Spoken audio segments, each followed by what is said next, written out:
ಇಲ್ಲ ಅಂದರೆ ಒಂದು ಸ್ಪೆಷಲ್ ಗಾಡ್ ಗಿಫ್ಟ್, ದೇವರ ಒಂದು ಗಿಫ್ಟ್. ಸೊ ಇದು ಪೊಲಿಟಿಕಲ್ ಆಗಿ ಯೂಸ್ ಮಾಡ್ಕೊಳ್ಳೋದು ಎಷ್ಟು ಮಟ್ಟಿಗೆ ಸರಿ, ಎಷ್ಟು ಮಟ್ಟಿಗೆ ತಪ್ಪು? ಪೊಲಿಟಿಕಲ್ನಲ್ಲಿ ಯೂಸ್ ಮಾಡ್ಕೋಬಾರದು. ಬಟ್ ಇದು ಎಲ್ಲದಕ್ಕೂ ಪೊಲಿಟಿಕಲ್ ಬೆರೆಸ್ತಾ ಇದ್ದಾರೆ ಇವಾಗ. ಸುಮ್ಮನೆ ನಾವು ಹಿಂದೂ ಅಂತಂದ್ರೆ ಇದೇನೋ ಇದೆ ಒಳಗಿದೆ ಅನ್ನೋ ಥರ ಭಾವನೆ ಬರ್ತಾ ಇದೆ. ಪ್ರತಿಯೊಂದಕ್ಕೂ ಪೊಲಿಟಿಕಲ್ನ ಬೆರೆಸ್ತಾ ಇದ್ದಾರೆ ಅಷ್ಟೇ ಹೊರತು ಇದೇನು ಪೊಲಿಟಿಕಲೇ ಅಲ್ಲ. ಇದು ಆ್ಯಕ್ಚುಲಿ ಇರೋದೇ ಹಿಂದೂ ಧರ್ಮ, ಇದು ಭಾರತದ ಒಂದು ಮಣ್ಣಿನ ಗುಣನೇ ಇದು.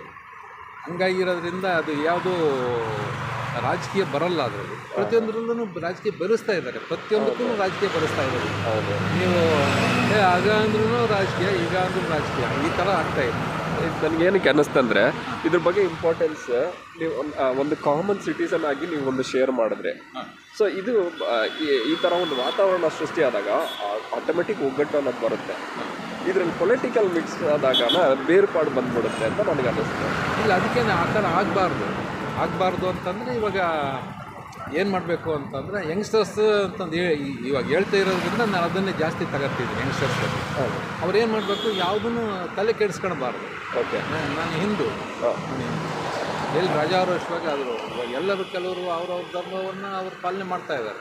ನಮ್ಮರು ಹಿಂದೆ ಮುಂದೆ ಮಾಡ್ತಾ ಇದ್ದಾರೆ. ಓಕೆ, ಯಾಕೆಂದರೆ ಏನಾದ್ರು ಒಂದು ಕೇಸರಿ ಪೇಟೆ ಇಟ್ಕೋಬೇಕು ಅಂದರೆ ಯೋಚನೆ ಮಾಡ್ತಾರೆ. ಓಕೆ, ಆ ಧರ್ಮ ಪಾಲನೆ ಮಾಡಬೇಕು ಅಂದರೆ ಅವ್ರು ಏನು ಅನ್ಕೊತಾರೆ, ಇವ್ರೇನು ಅನ್ಕೊತಾರೆ ಅಂತೇಳಿ ನಾವು ಹಿಂದೆ ಮುಂದೆ ನೋಡ್ತೀವಿ. ಬಟ್ ಅವ್ರಂಗಲ್ಲ, ರಾಜಾರೋಷವಾಗಿ ಅವ್ರ ಧರ್ಮ, ಯಾಕೆಂತ ಅದರಲ್ಲೇನು ರಾಜಕೀಯ ಅಲ್ಲ, ಅದು ಅವ್ರ ಧರ್ಮ ಅವ್ರು ಪಾಲನೆ ಮಾಡ್ತಿದ್ದಾರೆ. ಓಕೆ, ಹೌದಾ? ಹೀಗೆ ನಾವು ನಮ್ಮ ಧರ್ಮ ಪಾಲನೆ ಮಾಡಿದರೆ ಹಿಂದೆ ಮುಂದೆ ನೋಡ್ದಲ್ಲೇ ಏನೂ ಆಗಲ್ಲ, ಉಳಿತತೆ, ಇನ್ನೂ ಚೆನ್ನಾಗಾಗುತ್ತೆ. ಅದಕ್ಕೆ ಧೈರ್ಯವಾಗಿ ಮುಂದೆ ಬರಬೇಕು. ನಾವು ನಮ್ದು ಹಿಂದೂ ಧರ್ಮ, ಅವರು ಮುಸ್ಲಿಂ ನಮ್ಮ ಧರ್ಮ, ಅವ್ರು ಪಾಲನೆ ಮಾಡ್ತಾರೆ. ಅದರಲ್ಲೇನು ನಾವು ರಾಜಕೀಯ ಬೆರ್ಸಕ್ಕೆ ಹೋಗ್ಬಾರ್ದು. ಕ್ರಿಶ್ಚಿಯಾನಿಟಿ ಅದರಲ್ಲಿ ನಾವು ರಾಜಕೀಯ ಬೆರ್ಸಕ್ಕೆ ಹೋಗ್ಬಾರ್ದು. ಅವ್ರ ಧರ್ಮ ಅವ್ರು ಮಾಡ್ತಾರೆ ಎಲ್ಲ. ಯಾಕಂದರೆ ಎಲ್ಲ ಧರ್ಮಗಳಿಗೂ ಸಮಾನ ಹಕ್ಕಿದೆ. ನಮ್ಮ ಭಾರತದಲ್ಲಿ ಇದ್ದಷ್ಟು ವ್ಯವಸ್ಥೆ ಬೇರೆ ಎಲ್ಲಿ ಯಾವ ದೇಶದಲ್ಲೂ ಸಿಗೋದಿಲ್ಲ. ಎಲ್ಲ ಧರ್ಮಗಳು, ಎಲ್ಲ ಮತಗಳು, ಎಲ್ಲ ಭಾಷೆಗಳು, ಇಲ್ಲಿದ್ದಂತಹ ಭಾಷೆಗಳು, ಧರ್ಮಗಳು, ಜಾತಿಗಳು ಇನ್ನು ಎಲ್ಲಿ ಹೋದರೂ ಯಾವ ದೇಶದಲ್ಲಿ ಹೋದರೂ ಸಿಗೋದಿಲ್ಲ.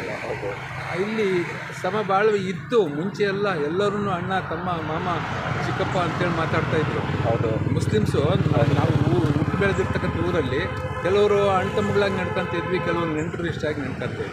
ಬಟ್ ಇವತ್ತು ರಾಜಕೀಯ ಸೇರಿರೋದ್ರಿಂದ ತಾನಿದ್ದಲ್ಲ, ಅವರೇ ಬೇರೆ ನಾವೇ ಬೇರೆ, ಅದು ಬರಬಾರ್ದು. ಎಲ್ಲರೂ ಅವರಲ್ಲಿನೂ ಅದೇ ಭಾವನೆ ಬರಬೇಕು.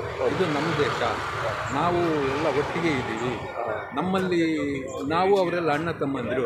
ಮುಂಚೆ ಯಾವ ರೀತಿ ಇತ್ತು, ಭಾಳ ಚೆನ್ನಾಗಿತ್ತು ವಾತಾವರಣ. ಇವಾಗಲೇ ಹಂಗಾಗಿರೋದು. ಮುಂಚೆ ನಾವು ಇವಾಗ ನನಗೆ 65 ವರ್ಷ, ನಾವು ಸಣ್ಣರಿದ್ದಾಗ ಎಲ್ಲರೂ ಮುಸ್ಲಿಮ್ ಆಗಲಿ ಎಲ್ಲರೂ ಅಣ್ಣ ತಮ್ಮಗಳ ಥರ, ಮಾಮ ಅಕ್ಕ, ಈ ಥರ ಇದ್ವಿ ನಾವು. ಅವಾಗ ಏನೂ ಅನ್ನಿಸ್ತಿರ್ಲಿಲ್ಲ. ಇವಾಗ ಬರ್ತಾ ಏನೋ ಒಂಥರ ಚೇಂಜ್ ಆಗೋಗಿದೆ, ವಾತಾವರಣನೇ ಚೇಂಜ್ ಆಗೋಗಿದೆ. ಅದು ಬರಬಾರ್ದು. ಅದು ಇವ್ರು ಮಾಡ್ತಾ ಇರೋದು, ಇದು ರಾಜಕೀಯ ಪಕ್ಷಗಳು ರಾಮಭೂಮಿಯಲ್ಲೂ ಪೊಲಿಟಿಕಲ್ ಆಗಿ ಇನ್ವಾಲ್ವ್ ಮಾಡಿ ಮಹತ್ವನೇ ಕಡಿಮೆ ಮಾಡೋ ಥರನೇ ಆಗೋದೇ ಇಲ್ಲ. ಬಟ್ ಇದ್ರೂ ಒಂದು ವ್ಯಾಲ್ಯೂ ಕೊಡಬೇಕಲ್ವ, ನಮ್ಮ ಒಂದು ಫೀಲಿಂಗ್ಸ್, ನಮ್ಮ ಒಂದು ಹೋಲಿನೆಸ್ಗೂ ಒಂದು ವ್ಯಾಲ್ಯೂ ಕೊಡಬೇಕು. ಆಮೇಲೆ ತಿರ್ಗಾ ಕುಂಭಮೇಳಲ್ಲೂ ಅದೇ ಥರ ಸ್ವಲ್ಪ ವಾತಾವರಣ ಸೃಷ್ಟಿ ಆಗಿಬಿಡುತ್ತೆ. ಬೇಕಾಗಿ ಮಾಡ್ತಾರೆ. ಅದು ಮಾಡಿದ್ರೆ ಮಾಡ್ತಾ ಇರಲಿ, ಅದು ಹೋಗ್ತೀವಿ, ನಡೀತಾ ಇರಬೇಕು. ಹೌದು, ಯಾವುದೇ ಕಾರಣಕ್ಕೂ ನಿಲ್ಬಾರ್ದು. ಏನು ಮಾಡಬೇಕು ಇವಾಗ ಅವರೇನು ಯಾವುದೂ ನಿಲ್ಲಿಸಿಲ್ಲ. ಮಕ್ಕಳಿಗೆ ಹೋಗ್ತಾರೆ, ಮಧ್ಯಾಹ್ನಕ್ಕೆ ಹೋಗ್ತಾರೆ, ಎಲ್ಲದಕ್ಕೂ ಹೋಗ್ತಾರೆ. ಅವ್ರಿಗೆ ಯಾರೂ ತಡೀತಾ ಇಲ್ಲ, ಹೋಗಿ ಬರಲಿ ಅಂತೇಳಿ. ಇನ್ನು ನಮ್ಮದೇ ಬೇಕಾದಷ್ಟು ನಾನು ಸಪೋರ್ಟ್ ಮಾಡ್ತೀವಿ ನಾವೆಲ್ಲ. ಹಾಗೇನೆ ಅವರು ಎಲ್ಲದಕ್ಕೂ ಸಪೋರ್ಟ್ ಮಾಡಬೇಕು. ಪ್ರತಿಯೊಬ್ಬರೂ ಅವರೇ ಅಂತಲ್ಲ, ಒಂದೇ ಜಾತಿ ಹೇಳ್ತಾ ಇಲ್ಲ, ಪ್ರತಿಯೊಂದು ಧರ್ಮೀಯರೂ ಪ್ರತಿಯೊಂದು ಇದು ಒಬ್ಬರಿಗೂ ಸಪೋರ್ಟ್ ಮಾಡ್ತಾ ಹೋಗ್ಬೇಕು. ಎಲ್ಲ ಧರ್ಮಗಳು ಬೆಳೀಬೇಕು. ಸರಿ. ಬಟ್ ಇನ್ನೊಂದೇನು ಅಂತಂದರೆ ಅಣ್ಣ ತಮ್ಮಂದಿರ ಥರ ಇರಬೇಕು. ಅವ್ನು ಕಡಿ ಬಡಿ ಇದು ಬರಬಾರ್ದು. ಯಾಕಂದರೆ ನಮ್ಮದು ಭಾರತ ಅನ್ನೋದು ಮನಸ್ಸಿಗೆ ಬಂದರೆ ಎಲ್ಲರಿಗೂ ಅದು ಬರುತ್ತೆ. ನಮ್ಮದು ಇದು ಭಾರತ ದೇಶ, ನಾವು ಇಲ್ಲಿ ಹುಟ್ಟಿದ್ದೀವಿ, ಇಲ್ಲಿ ಬೆಳೆದಿದ್ದೀವಿ, ಇದಕ್ಕೋಸ್ಕರ ನಾವು ಏನು ಬೇಕಾದ್ರೂ ಮಾಡಬೇಕು. ಸರಿ ಸರ್, ಥ್ಯಾಂಕ್ ಯು ಸರ್. ನಿನ್ನ ಹೆಸರು? ಸರ್ AW ಅಂದ್ಬಿಟ್ಟು ಚಾನಲ್ ಹೆಸರು. ನೀವು ವಾಟ್ಸಪ್ ಯೂಸ್ ಮಾಡ್ತೀರಾ?